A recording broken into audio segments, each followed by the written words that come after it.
Yesterday I listened to an awesome sermon by one of my favorite preachers on worldviews, and I thought I'd share it. And I put a link to the whole sermon in my description. I highly recommend you watch it.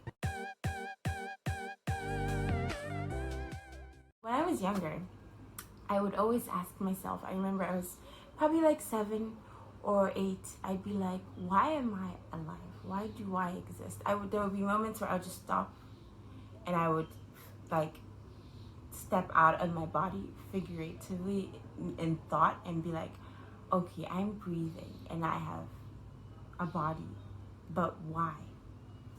And it bugged me for a really long time.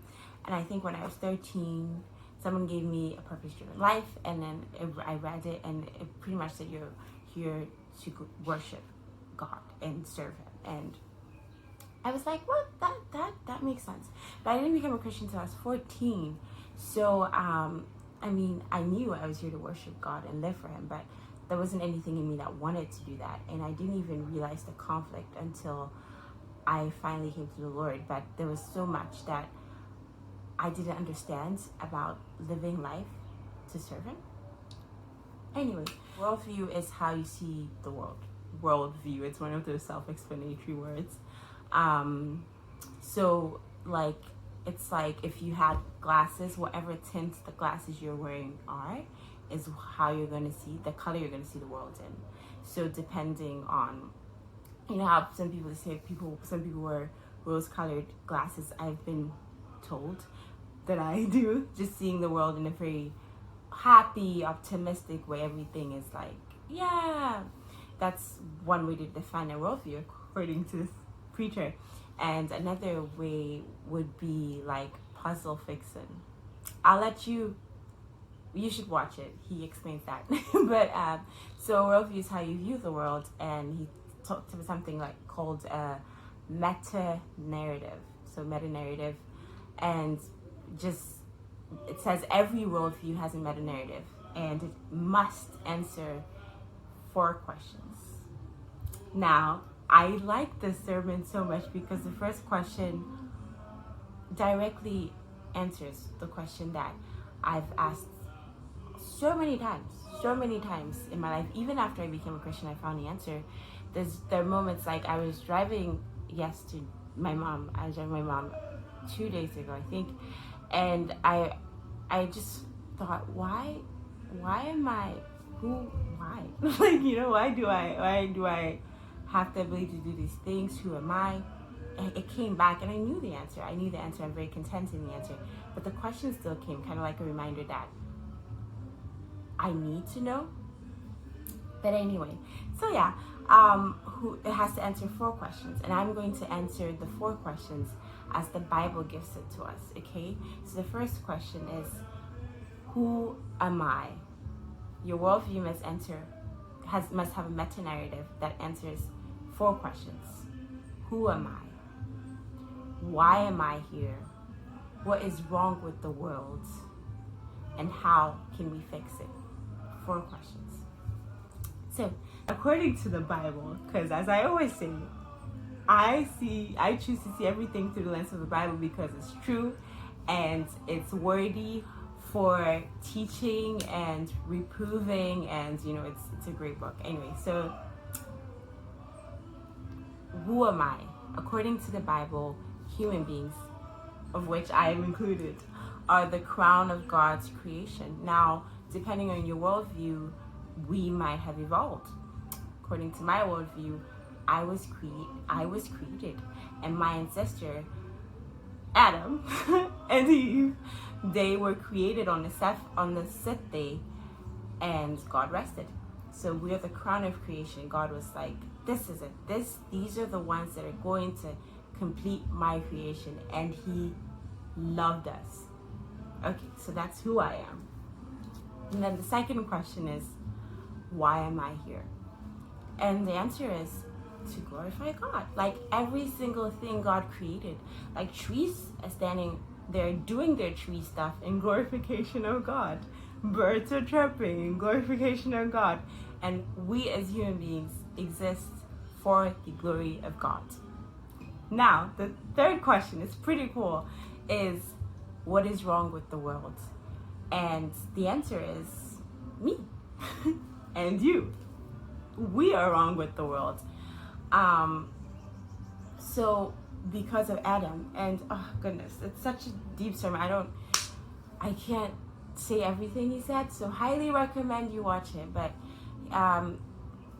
Adam, as our head, what he did was sin against God, and because of that, we have within us the sin nature, and that's what's wrong with the world, sin.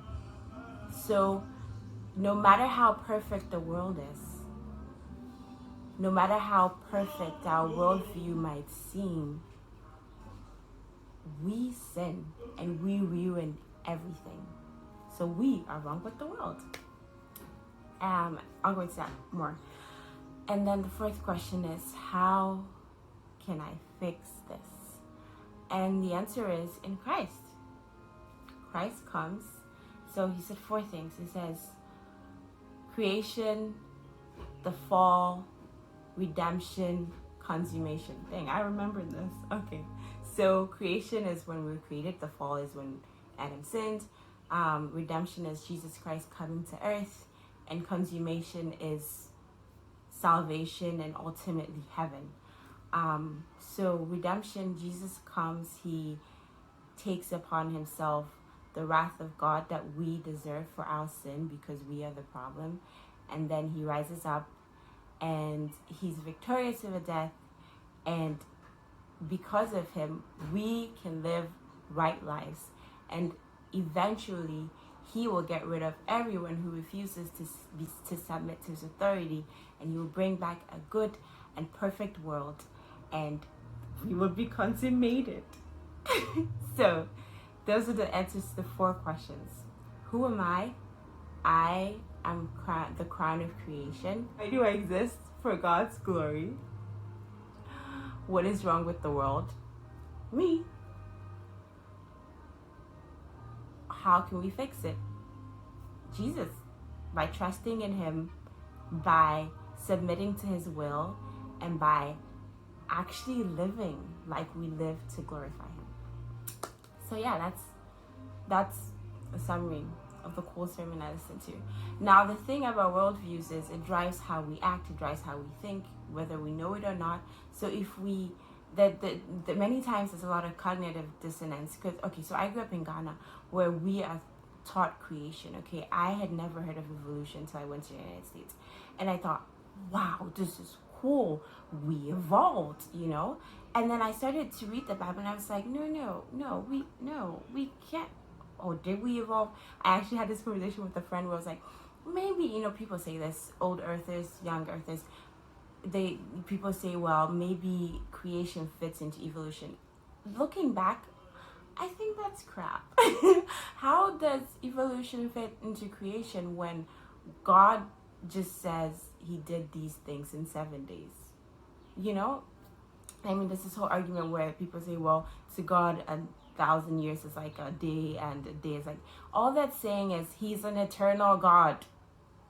It's not saying that when he said 1 day, he meant 1,000 years.